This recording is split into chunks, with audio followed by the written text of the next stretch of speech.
ધોરણ 2 ની અંદર ગુજરાતી સંપુટમાં બીજો એકમ મેળાની મજા, એની અંદર તમે જુઓ 29મી પ્રવૃત્તિ શ્રુત લેખન તમારે કરવાનું છે. તો કેવું કરવાનું? શ ત્ર જ્ઞ એ તમારે આ રીતે લખવાના છે વાક્ય, કે વાક્યની અંદર શ આવે, ત્ર આવે ને જ્ઞ આવે.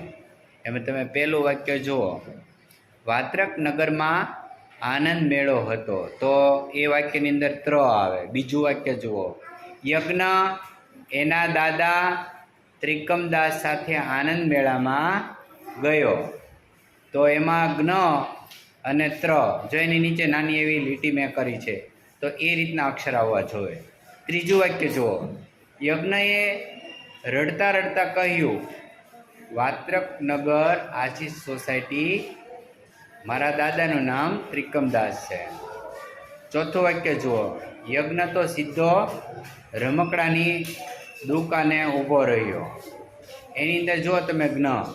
પાંચમું વાક્ય જુઓ, હું તારા દાદા ત્રિકમભાઈને ઓળખું છું, હું તારા દાદાને શોધી આપીશ, તો એની અંદર તમે જુઓ તો અહીંયા ત્ર છે, તો એ રીતે તમારે શ ત્ર જ્ઞ આવે તેવા જ વાક્યો તમારે લખવાના છે.